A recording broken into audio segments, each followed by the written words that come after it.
ఓం నమ శివాయ శ్రీమాత్రే నమ. మిత్రులకి శ్రేభిలాషులకి అలాగే నన్ను ఇంతగా ఆదరిస్తున్న యూట్యూబ్ ప్రేక్షకులందరికీ కూడా పేరు పేరు ధన్యవాదాలు. మిత్రులారా, మీ అందరికీ పరాదేవత ఎల్లవెల్లా మీతో ఉండి మీ మనోవాంఛ నెరవేర్చాలని మనస్ఫూర్తిగా కోరుకుంటున్నాను.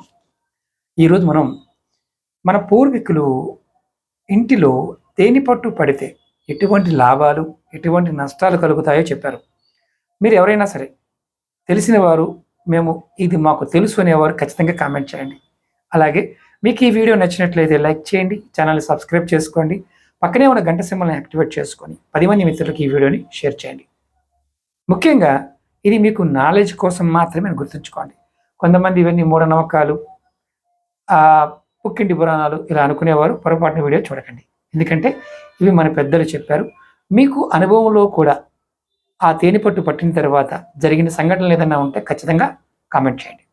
ముందుగా తేనె పట్టు ఇంటి మధ్యలో కనుక పట్టినట్లయితే ఇంటి యజమాని ఎవరైతే ఉంటారో వారికి ఆకస్మిక ప్రమాదం ద్వారా మరణం కూడా సంభవించవచ్చు అని పెద్దలు చెప్పడం జరిగింది. అంటే ఇంటి మధ్యలో. అలాగే ఇంటికి తూర్పు దిశలో తేనె పట్టు పడితే ఆకస్మిక ధన ప్రాప్తి కలుగుతుంది అని చెప్పారు. అలాగే ఇంటికి ఆగ్నేయ దిశలో కనుక తేనె పట్టు పడితే ఆ ఇంటిలో అగ్ని ప్రమాదాలు జరగడానికి అవకాశాలు ఉన్నాయి అని చెప్పడం జరిగింది.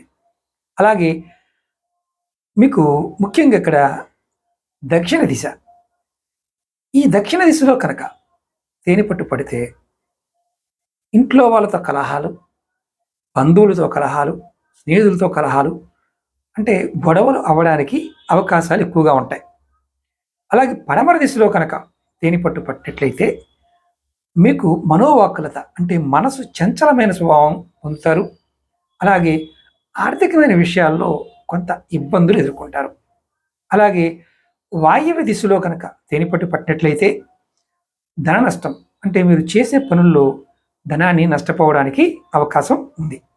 అలాగే ఇంటికి ఉత్తర దిశలో కనుక తేనె పట్టు పట్టినట్లయితే మీకు పుత్ర పౌత్ర అభివృద్ధి, అంటే మీ పిల్లలు ఆడపిల్లలు కానీ మగపిల్లలు కానీ మంచి వృద్ధిలోకి రావడానికి అవకాశం ఉంటుంది. అదే తేనె పట్టు ఇంటికి ఈశాన్య దిశలో కనుక పట్టినట్లయితే మీకు ధన సంపదలు, అంటే డబ్బుతో పాటు సంపదలు కూడా పెరుగుతాయి.